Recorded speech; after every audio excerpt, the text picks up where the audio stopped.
Oh, we played Elite Barbs. Let's go. Let's go. Goblin Gang. Goblin Gang. Oh, he logged it. And he raged it. Oh my god. Stupid Elite Barbarians. I can't freaking win against them. If you guys are looking like him, then you came to the right place, my friends, because today I'm going to be showing you guys how to never be like him again. I'm going to be showing you guys how to get better at the game using the log bait deck. This deck basically will never lose to Elite Barbarians or Royal Giant ever again. If you guys are having trouble with those two cards, you came to the right place. And if you guys are looking for a good deck that can beat almost any archetype in the game, basically every archetype in the game, and basically has a good chance of winning any battle, then you guys have come to the right place. The log bait deck is so good and so powerful right now that you guys will be able to win almost any match. I'm going to be showing you guys a couple of tips and tricks on how to get better with the deck, and I'm basically going to be doing everything I can to make sure that you guys leave this video better than you did before you came in. So without further ado, let's go ahead and roll the intro. Hold up.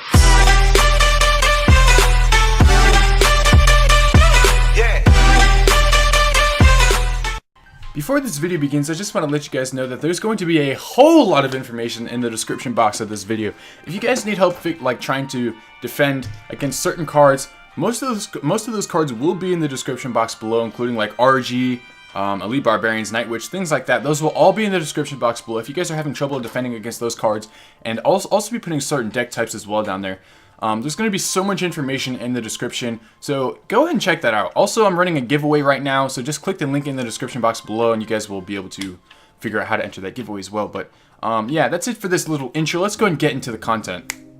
Yo, what is going on, guys? It's Ronja here, and today we'll be talking to you guys about the log bait deck in Clash Royale. If you guys don't know what the log bait deck is, it's the deck that's on screen right now. It's one of the most popular decks in the game, and it's one of the most strongest if you guys actually know how to use it, and I guarantee that if you guys use it correctly, you guys will have no problem reaching Legendary Arena. Today I'm going to be talking to you guys about how the deck is played, different strategies that you can use when using the deck, and basically things that you want to do, and things that you want to avoid while playing. So let's go ahead and start out with the actual cards in the deck itself. So here are all the cards. So there are two cards in the deck that you guys can actually sub out different things for. Two legendaries actually that you can sub out. One of them is the Princess. If you guys don't have the Princess, then you guys probably are going to want to use the Dark Goblin or the Archers. Now I prefer the Dark Goblin over the Archers just because the Dark Goblin is able to get fast chip damage in very quickly, and you guys can actually stack those up on the map a lot better than you can Archers. The Dark Goblin is just a lot faster and it's a lot faster paced, but if you guys don't have the Dark Goblin, either you guys can use Archers, but the Princess is going to be obviously your best option in this deck. The next card that you guys can actually sub something out for is the Log. If you guys don't have the Log, I prefer Zap.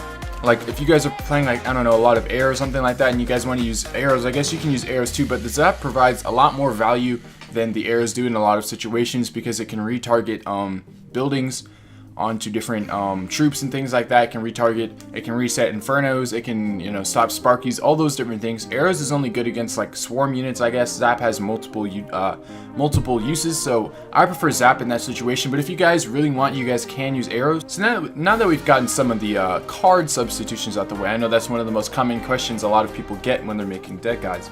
Let's go ahead and talk about some of the things that you guys want to be doing with this deck. The number one thing that you guys want to do with this deck is disrupt your opponent's flow. So what I mean by this is don't let them play their game. If they're using a golem deck, their goal is obviously going to be to pump up and then build a massive push behind their golem. So don't let them do that.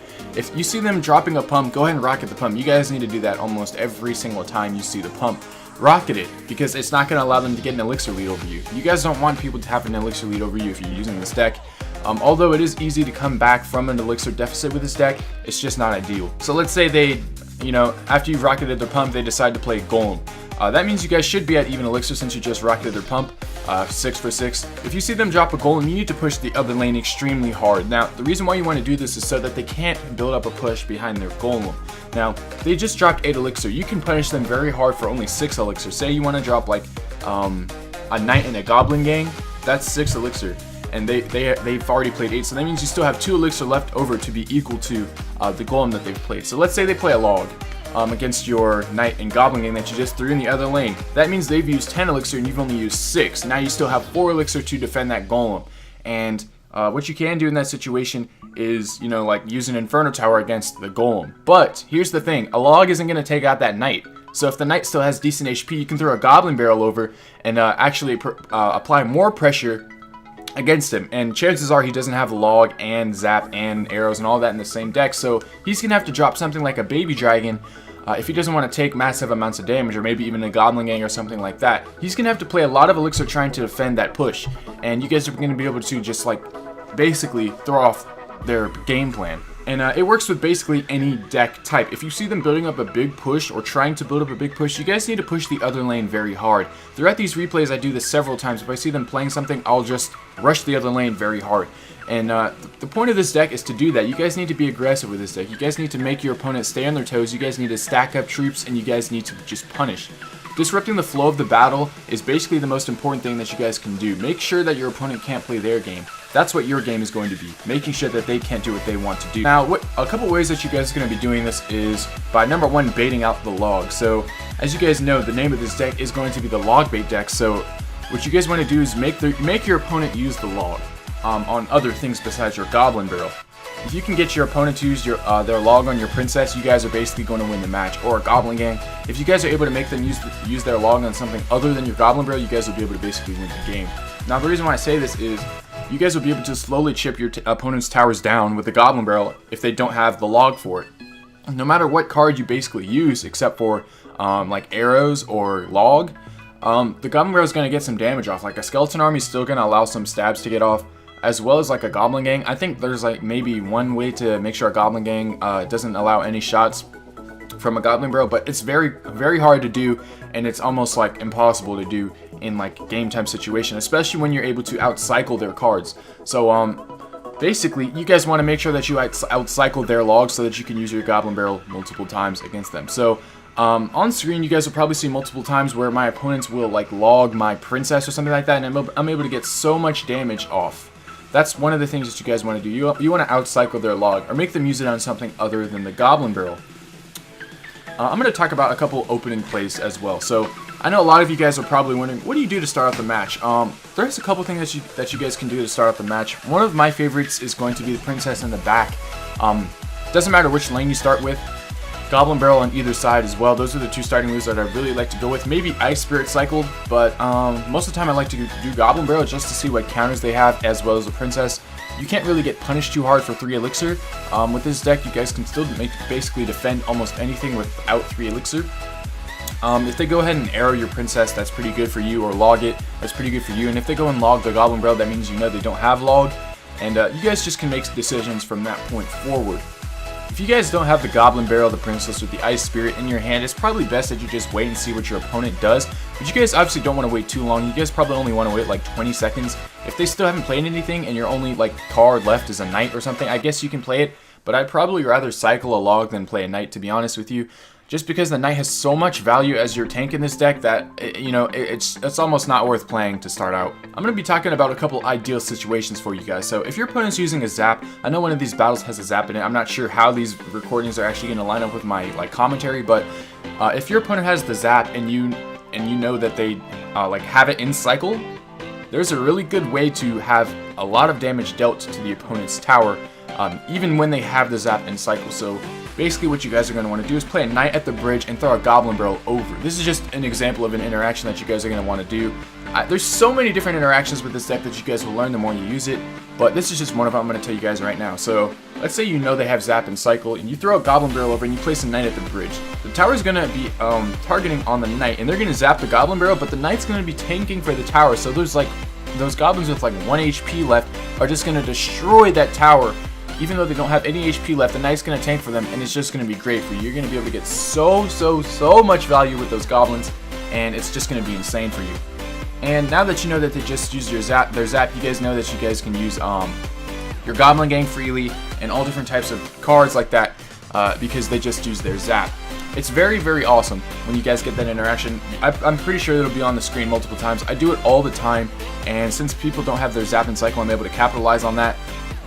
And yeah, another thing that you guys are really going to want to look out for is protecting your princess. Anytime your princess is able to be protected, you guys want to do that. The reason being is you want to make sure that you have multiple princesses on the field. If you guys are able to stack up your princesses, you guys will be able to basically destroy anybody. If you have like 2 or 3 or even 4 princesses on the map at the same time, you guys would basically just win the game. There's no way they can come back from that, because the princesses are so pesky, and when they're stacked up together, they do so much damage, and they're just such a pain for your opponent to deal with. It's insane. There's not much they can do about that. The princesses stacking up will just do so much damage to their tower, so much damage to their pushes. Like, a P.E.K.K.A will die to 4 princesses very, very quick. Like, you don't have to do much. Once 4 princesses are down, you win the match, basically. Another thing that you guys might want to do is use your Inferno Tower as a defensive, as like basically one of your biggest defensive cards. If your opponent has the Golem, make sure that you always use your Inferno Tower for that Golem. But if they don't have a Golem, you guys can use like your Inferno Tower for a whole bunch of different things. Whether it be like a Hog Rider, you know, Giants, even like Knights and like Baby Dragons and Bowlers and stuff like that, the Inferno Tower is still good.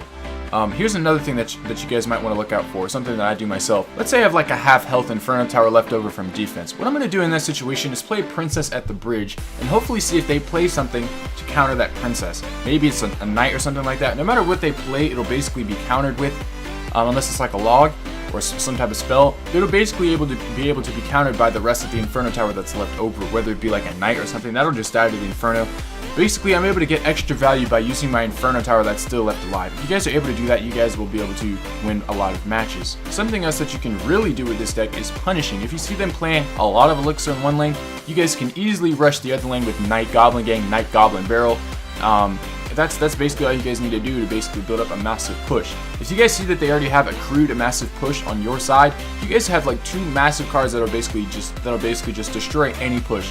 First is the Rocket, and the second is the Inferno Tower. With those 2, you guys basically can't lose to any push. See that there's like a bunch of Golem decks going around right here with the Night Witch and stuff like that.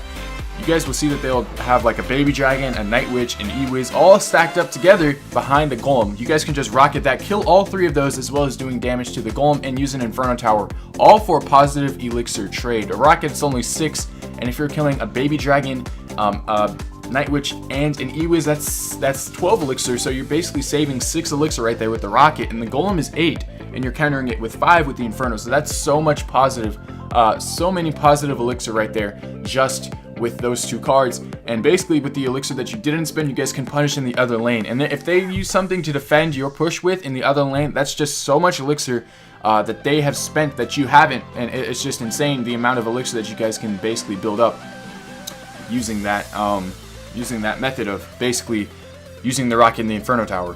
Using the Rocket, guys, the Rocket is so good as an offensive card as well as a defensive card. If you guys know that they have a lot of troops that can get rocketed, anytime you see one of them thrown or put behind the King Tower, it's almost always a good idea to rocket it, unless they of course have a pump. But if you guys see a witch walking towards Crown Tower, go ahead and rocket that witch, because it's gonna do so much damage. It's only a -1 Elixir trade, and you're getting like 400 damage for only 1 Elixir. I don't think there's a card in the game that's worth 1 Elixir that you can get 400 damage with. A Night Spirit's only going to get you like 100 or so. Zap's not even close to that. Log, those are more than 1 Elixir, and they're not getting you that much value. So rocketing cards that can be killed by the Rocket next to the Crown Tower is going to be a good choice. Now going back to the whole like disrupting your opponent's flow thing, if you guys are playing a person who's used to playing very slow, like a beatdown deck, you guys are going to want to speed it up. You guys are going to want to play cards very quickly, and you guys are going to make them make decisions very fast. One of my favorite ways to do that, I think I've said this like maybe twice in the video, is going to be Knight Goblin Gang. That demands a response. If not, it will take a tower. If your opponent just decides to ignore it, it will take their tower out completely, and you guys still have Elixir left over to defend whatever they use on the left side. And like I said, the Inferno Tower and Rocket are very good at that. So that basically makes this deck kind of like a control deck at the same time as like a chip deck, I guess, in a bait deck, because you're able to control what your opponent does. If they don't respond to that, you guys are going to take a tower. If they do respond to it, that means you're in the driver's seat for the rest of the match. You guys are able to make them make certain decisions and things like that. Here are a couple of tricks with this deck. One of them is going to be the Rocket Barrel. So if you guys ever have a Rocket and a Goblin Barrel at the same time, and you guys think it'll be beneficial for you to get Rocket damage as well as a Goblin Barrel, like let's say there's only like 600 HP left on the tower, what you guys can do is like play the Rocket and play the Goblin Barrel like basically the millisecond after the Rocket is thrown onto the same exact spot, and the Goblin Barrel basically hide behind the Rocket like this. Well, it'll be more like this, I guess. The Rocket's here, the Goblin Barrel's here, it'll like fly over, and they won't see it, or unless they have headphones, they won't hear it either. And it'll go onto the tower, and the smoke from the Rocket is basically going to shield the Goblins, and they're just going to be able to get quite a few stabs off doing that. And you guys are able to get a lot of value doing that, because a lot of people don't understand what's going on and their tower is basically dead before they even get the chance to realize it. When it comes to hard counters with this deck, there's basically no hard counters in the game. I don't think there's a deck that you guys can't actually legitimately spank in this game with this deck. One of the hardest matchups I think is going to be this deck, but instead of the Knight, it's got the Hog Rider, or some sort of log bait deck with the Hog Rider. Reason being is because they're able to bait out your log pretty easily using those types of decks as well. And also, you know, the Hog Rider is just going to be able to get more reliable damage than a Goblin Barrel in most situations. The Goblin Barrel can easily be countered with the log, but in this deck, you're not able to easily counter a Hog Rider for even elixir. So let's say they save their log for offense and they drop a Hog Rider. If you guys tend to use your Goblin Gang to defend that Hog Rider, they're just going to preemptive log and kill the Goblin Gang, and it's going to be bad news for you. A good Hog player will know when you're going to use your Goblin Gang versus when you'll use your Inferno, or maybe they'll just guess correctly sometimes. But a lot of the time they're able to predict correctly, which means you guys are going to lose. Basically, if they're able to predict your Goblin Gang and they're able to not do anything against your Inferno Tower, you're basically going to lose the game, because if you drop an Inferno Tower for that Hog, that's a -1 elixir trade, and you guys are basically going to be in trouble. If they predict your Goblin Gang, there's basically nothing else you guys can do. They're going to get so much damage off on the tower, and it's not like a Goblin Gang where you can still like just barely take a little. You can just take a little bit of damage by, you know, dropping a couple other cards to defend it. A Hog Rider is going to do a whole lot if you guys don't have anything to counter it with. So it's basically bad news for you. So if you guys do end up playing a Hog Rider player, make sure that you're so unpredictable with your placements. Make sure that you're unpredictable with your Inferno placements. Use high Infernos, maybe like low Infernos too. Just try to do different things with your Infernos and your different Goblin Gang placements to make sure that they can't predict you. That's one of the biggest problems if you guys are playing a Hog Rider deck, is the predictions that players can actually use against you. Here's another unorthodox play that you guys can actually use when you're playing this deck. Using a defensive Goblin Barrel. Now, it's obviously not ideal in the slightest to use a defensive Goblin Barrel, but if you guys have to, you guys have to. If you have no other card to use the defensive Goblin Barrel by all means. Don't just always save your Goblin Barrel for offense. There are some times where a defensive Goblin Barrel is the only thing that you guys can use to make sure that a bandit doesn't dash into your tower, or make sure that a knight doesn't do like 1,000 damage to you, or something like that, or just to, you know, just stop certain things from happening. Sometimes the defensive Goblin Barrel is going to be worth it. It's definitely not worth it against like a Golem or something like that. I don't ever see a reason to use a defensive Goblin Barrel, but against like a troop like a bandit, it's definitely going to be useful. It's going to stop the bandit from charging, and it's going to, you know, basically save you in the long run by using a defensive Goblin Barrel, because you will save hundreds and hundreds of damage by doing that. Another really hard matchup is going to be Splash Yard. Now, Splash Yard is basically not very common at all, but when it comes to Splash Yard, a lot of the times they will have Bowler or Executioner in that deck, and those two cards will basically destroy you if you don't have your Inferno Tower in cycle. You guys have to play the Splash Yard very, very carefully. All of the basically bait cards that you have in your deck, the people that play Splash Yard correctly will be able to just take the damage from you. If they see you're going to play a Knight in the Goblin Gang, they'll just Tornado it and basically eliminate most of the damage from happening, and basically have enough elixir to still punish you majorly. So what I mean by this is, let's say you play a Goblin Barrel to start out the game, and they play a Baby Dragon to back it up. That's a -1 elixir trade for them, but they still have value in the Inferno Dragon still going into the same lane. The difference between the Splash Yard deck and other decks is this deck is primarily a defensive deck. The Splash Yard is a primarily defensive deck, which means they're going to wait for you to make a move first. It doesn't matter when, they will wait forever for you to make a move, because they know that they have such good defensive options in the deck that they will be able to basically do whatever they want. They'll be able to defend basically anything with the Splash Yard deck. So they'll wait for you to play something. You'll play the Goblin Barrel, they'll play the Baby Dragon, it'll clean up a couple goblins, and then they'll start mounting a counter push. They'll put a Knight down, they'll put something else down, and then they'll use the Graveyard and the Poison.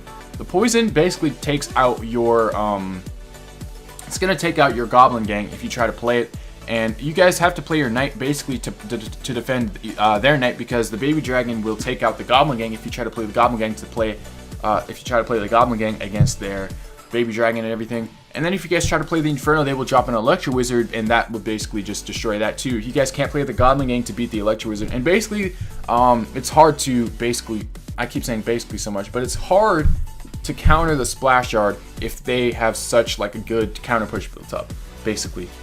You guys have to be really, really crafty. But one of the good things is splash art is so uncommon nowadays. It's like one of the, like, I never see splash art anymore, so you guys probably won't have much of a problem. Graveyard in general, I don't see very much anymore, so that's why splash art, I mean, that's why log bait is so strong right now, because graveyard, one of the biggest counters to the bait deck, is gone. But don't get me wrong, just because, you know, it's a hard matchup doesn't mean you guys will lose. There's no deck in this game that you guys can lose against 100% of the time. There's no hard counters to this deck. But the graveyard is one of the harder matchups. One of the biggest tips that I can give you guys in order to get better with this deck is going to be practice and repetition. If you guys only play this deck twice, you guys will not understand how to play it whatsoever. And just by watching this tutorial, you guys won't figure it out. The only actual way that you guys will improve in this game is by practicing. So just by watching this video, you guys will gain a lot of good tips, don't get me wrong, but you guys will not learn how to actually play the deck in every single situation, and it won't teach you how to make certain decisions. I'm basically giving you guys the framework to get good with this deck. I'm not giving you guys every single answer. It's impossible for me to give you guys every single thing to do in every single situation. But yeah, guys, basically doing repetition, like having a lot of battles played, is going to help you guys out more than anything else in the game. Just being repetitive, guys. Being repetitive. The more you guys play the game, the more you guys will understand what decisions you have to make. And if you guys play the log bait deck like a whole bunch, you guys will basically understand what to do more and more. Don't expect to be a god at this deck after like the first 5 seconds of playing it. You guys will need a lot more than that. Like maybe like 4 or 5 days max is all you really need to not master this deck, but basically learn how to do it. This deck is one of those decks where it's like kind of hard to pick up, but it's easy to get good at, in my opinion. If you guys are able to pick it up to begin with, you guys will basically figure out how to get really good at it. Unlike beatdown decks where those decks are super easy to pick up but very hard to master, this deck is like the other way around. If you guys are able to pick it up to begin with, you guys will figure out how to get really good with it really fast, and you guys are able to just improve every single time you play a match. You guys will learn new things that you guys can do, different placements, new strategies, things like that, how to beat out your opponents, how to get in their head, how to play mind games, how to bait better. All those things will happen in time, guys, so the more you guys play, the better you guys will get. But yeah, that's it for this video, guys. If you enjoyed it, make sure that you leave a thumbs up. Down in the description box below, I will leave a whole lot of information for you guys, so be sure to look at that. And you guys will be on your way to becoming great log bait players. And now I'm getting a call from Kroger. I will see you guys next time. Peace out.